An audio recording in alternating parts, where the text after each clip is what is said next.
Why Women Had Better Sex Under Socialism. August 12, 2017. By Kristen R. Ghodsee. When Americans think of communism in Eastern Europe, they imagine travel restrictions, bleak landscapes of gray concrete, miserable men and women languishing in long lines to shop in empty markets, and security services snooping on the private lives of citizens. While much of this was true, our collective stereotype of communist life does not tell the whole story. Some might remember that Eastern Bloc women enjoyed many rights and privileges unknown in liberal democracies at the time, including major state investments in their education and training, their full incorporation into the labor force, generous maternity leave allowances, and guaranteed free child care. But there's one advantage that has received little attention: women under communism enjoyed more sexual pleasure. A comparative sociological study of East and West Germans conducted after reunification in 1990 found that Eastern women had twice as many orgasms as Western women. Researchers marveled at this disparity in reported sexual satisfaction, especially since East German women suffered from the notorious double burden of formal employment and housework.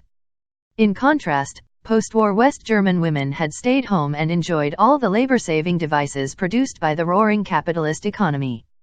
But they had less sex, and less satisfying sex, than women who had to line up for toilet paper. How to account for this facet of life behind the Iron Curtain? Consider Anna Dursheva from Bulgaria, who was 65 when I first met her in 2011. Having lived her first 43 years under communism, she often complained that the new free market hindered Bulgarians' ability to develop healthy amorous relationships. Quote, "Sure, some things were bad during that time, but my life was full of romance," she said. "After my divorce, I had my job and my salary, and I didn't need a man to support me. I could do as I pleased." End quote. Ms. Dursheva was a single mother for many years, but she insisted that her life before 1989 was more gratifying than the stressful existence of her daughter, who was born in the late 1970s. Quote, "All she does is work and work," Ms. Dursheva told me in 2013, "and when she comes home at night she is too tired to be with her husband. But it doesn't matter, because he is tired, too. They sit together in front of the television like zombies. When I was her age, we had much more fun." End quote. Last year in Jena, a university town in the former East Germany, I spoke with a recently married 30-something named Daniela Gruber. Her own mother, born and raised under the communist system, was putting pressure on Ms. Gruber to have a baby. Quote, "She doesn't understand how much harder it is now. It was so easy for women before the wall fell," she told me, referring to the dismantling of the Berlin Wall in 1989. They had kindergartens and creches, and they could take maternity leave and have their jobs held for them. I work contract to contract, and don't have time to get pregnant. End quote. This generational divide between daughters and mothers who reached adulthood on either side of 1989 supports the idea that women had more fulfilling lives during the communist era.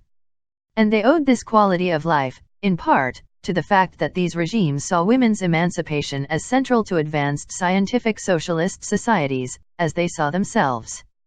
Although East European communist states needed women's labor to realize their programs for rapid industrialization after World War II, the ideological foundation for women's equality with men was laid by August Bebel and Friedrich Engels in the 19th century.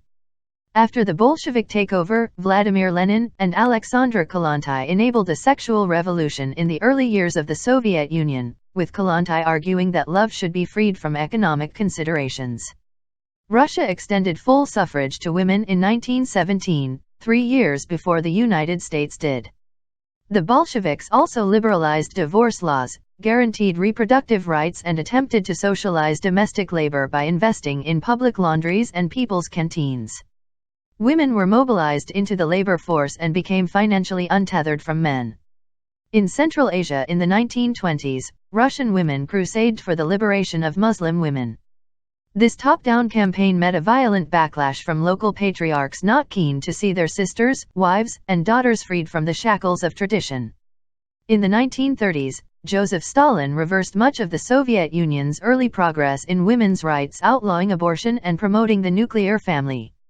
However, the acute male labor shortages that followed World War II spurred other communist governments to push forward with various programs for women's emancipation, including state-sponsored research on the mysteries of female sexuality.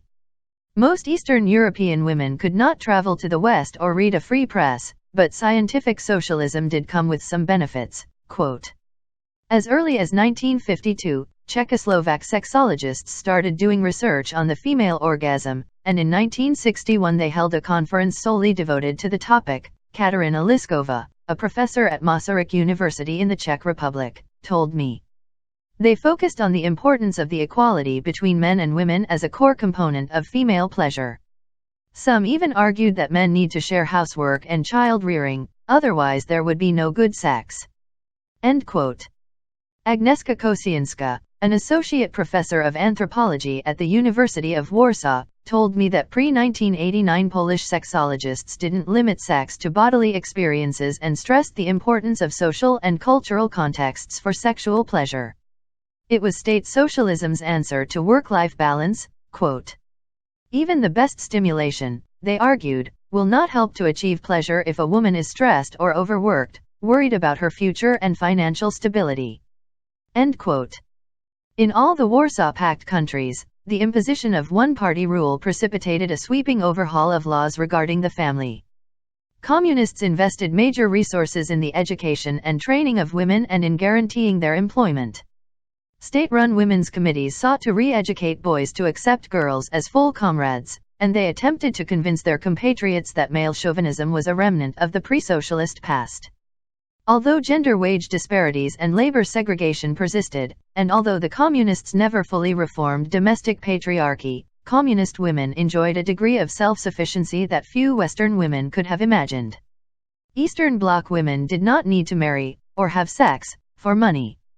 The socialist state met their basic needs, and countries such as Bulgaria, Poland, Hungary, Czechoslovakia, and East Germany committed extra resources to support single mothers, divorcees and widows.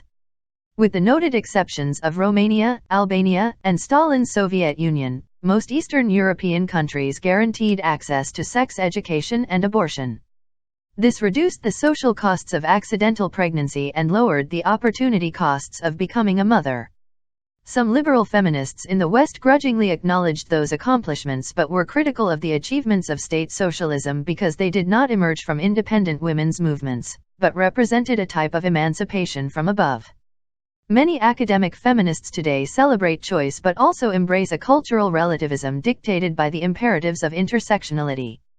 Any top-down political program that seeks to impose a universalist set of values like equal rights for women is seriously out of fashion. The result, unfortunately, has been that many of the advances of women's liberation in the former Warsaw Pact countries have been lost or reversed. Ms. Dursheva's adult daughter and the younger Ms. Gruber now struggle to resolve the work-life problems that communist governments had once solved for their mothers. Quote, the Republic gave me my freedom, Ms. Dursheva once told me, referring to the People's Republic of Bulgaria. Democracy took some of that freedom away. End quote. As for Ms. Gruber, she has no illusions about the brutalities of East German communism, she just wishes things weren't so much harder now. Because they championed sexual equality at work, at home, and in the bedroom and were willing to enforce it, communist women who occupied positions in the state apparatus could be called cultural imperialists. But the liberation they imposed radically transformed millions of lives across the globe, including those of many women who still walk among us as the mothers and grandmothers of adults in the now democratic member states of the European Union. Those comrades' insistence on government intervention may seem heavy-handed to our postmodern sensibilities, but sometimes necessary social change which soon comes to be seen as the natural order of things needs an emancipation proclamation from above.